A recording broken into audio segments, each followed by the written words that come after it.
Good morning friends. आज की इस वीडियो में हम पढ़ने वाले हैं कैपेसिटर के बारे में। ये हमारे पास एक कैपेसिटर है। इस कैपेसिटर का जो वैल्यू है हम देख रहे हैं, यहाँ पे दिया गया है 300 माइक्रोफैराड का है। और ये दूसरा कैपेसिटर हमारे पास दिया गया है 100 माइक्रोफैराड का है। और ये हमारे पास रेसिस्टेंस है। और रेसिस्टेंस में क्या किया है, डिफरेंट डिफरेंट कलर है, जिसके हिसाब से हम क्या करते हैं, इसका वैल्यू को निकालते हैं। तो आज हम रेसिस्टेंस कैपेसिटेंस के बारे में जनरली हम क्या करेंगे, स्टडी करेंगे।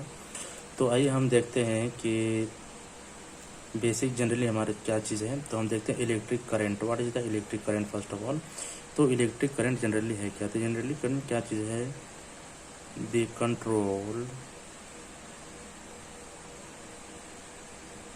कंट्रोल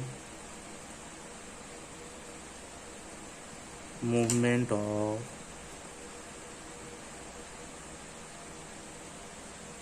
इलेक्ट्रॉन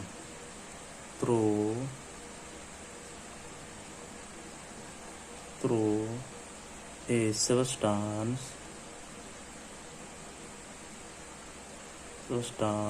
is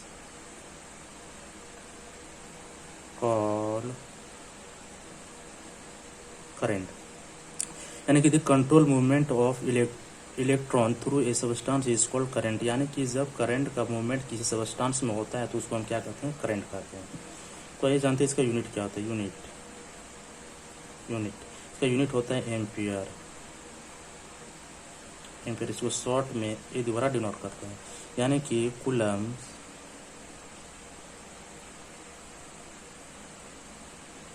पर सेकेंड, है ना।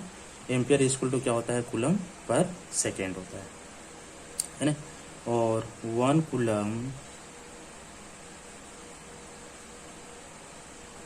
कूलम इक्वल टू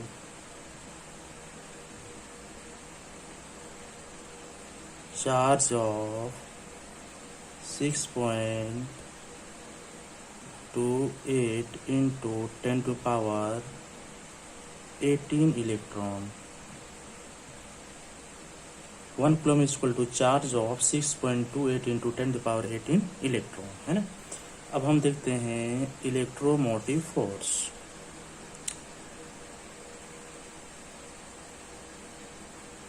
इलेक्ट्रोमोटिव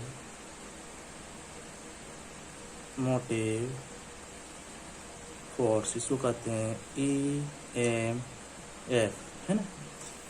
क्या होता है इलेक्ट्रोमोटिव फोर्स, तो इलेक्ट्रोमोटिव फोर्स जनरली क्या होता है, इलेक्ट्रोमोटिव फोर्स के ही जरिए क्या होता है, इलेक्ट्रॉन फ्लो करता है, यानी करंट फ्लो करता है। चलिए देखते हैं इसका डेफिनेशन हमारे पास क्या चीज़ है।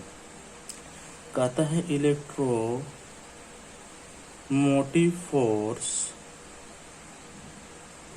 Is the force that causes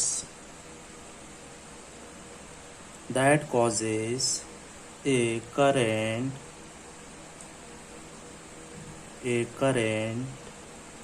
of electricity to flow, है ना। इलेक्ट्रोमोटिव फोर्स की ही वजह से क्या होता है, करंट फ्लो करता है ना। इलेक्ट्रोमोटिव फोर्स, इसको हम क्या कहते हैं, वोल्टेज कहते हैं। वोल्टेज क्या कहते हैं, वोल्टेज कहते हैं। यानी इसको पोटेंशियल डिफरेंस,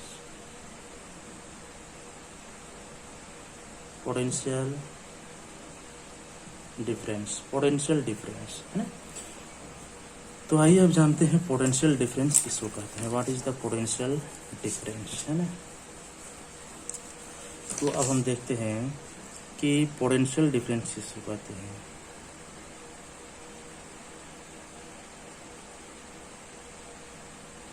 पोटेंशियल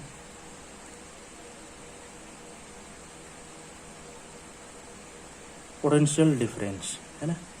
इसको डिनोट करते हैं भी द्वारा। इसको भी द्वारा क्या करते हैं, इसको हम डिनोट करते हैं। ये क्या होता है, डिफरेंस बिटवीन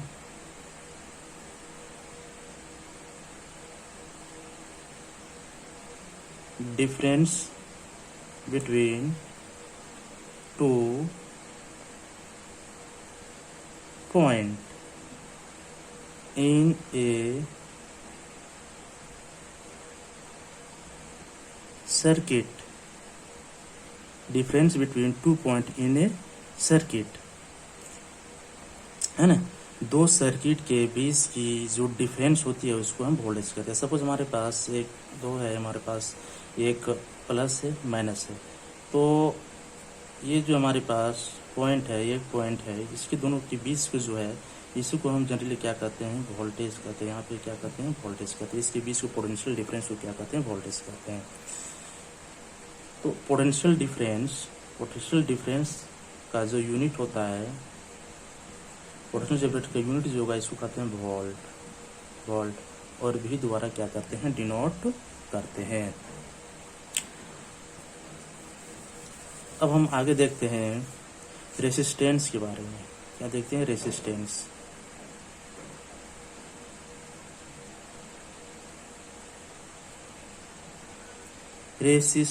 है ना, इसको डिनोट करते हैं are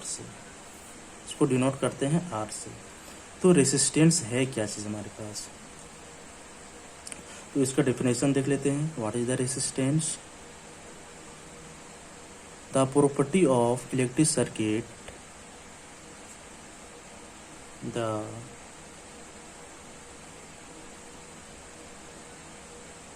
properties of electric circuit which oppose the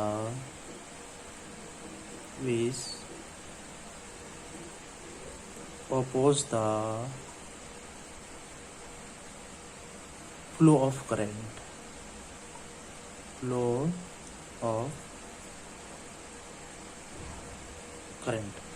the property of electric circuit which oppose the flow of current, that is called resistance, है ना। ये देखते हैं इसका यूनिट क्या होता है। रेसिस्टेंस का जो यूनिट होता है इसको कहते हैं ओम, OHM, और इसको डिनोट करते हैं, है ना, ओम। रेसिस्टेंस का यूनिट क्या होता है, ओम, है ना।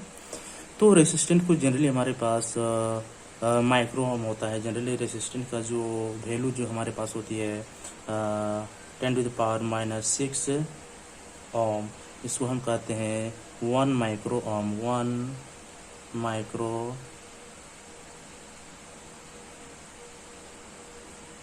ओम। और जो हमारे पास वैल्यू है 10⁻⁻³ ओम, इसको हम कहते हैं मिली ओम,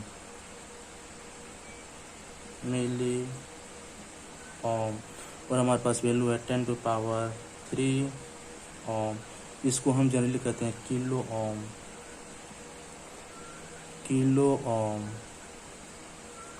इसके बाद होता है 10⁻⁶ ओम, इसको जनरली हम कहते हैं mega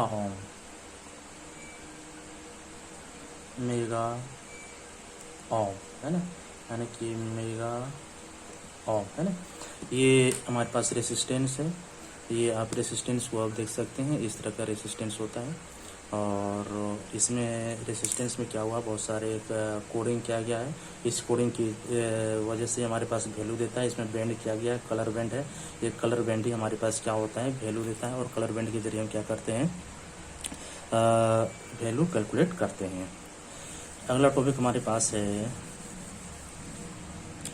law of resistance. Law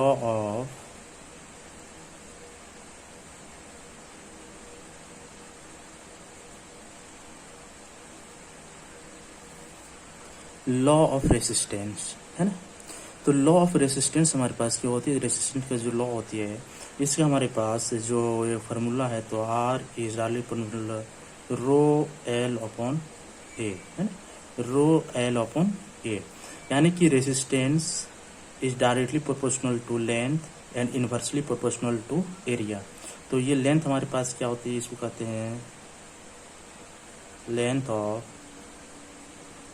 conductor, और ये क्या होती है, एरिया एरिया ऑफ कंडक्टर, है ना।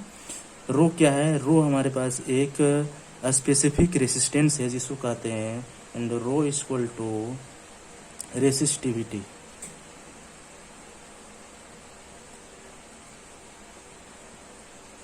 रेसिस्टिविटी, रो को क्या कहते हैं, रेसिस्टिविटी कहते हैं। तो जो लॉ हमारे पास होती है तो कहते हैं length is, the resistance is directly proportional to length and resistance is inversely proportional to area. Resistance is inversely proportional to area. और तीसरा हमारे पास क्या होता है, रेसिस्टिविटी, रो। ये रो डिपेंड करता है nature of material, nature of material, nature of material पर डिपेंड करता है।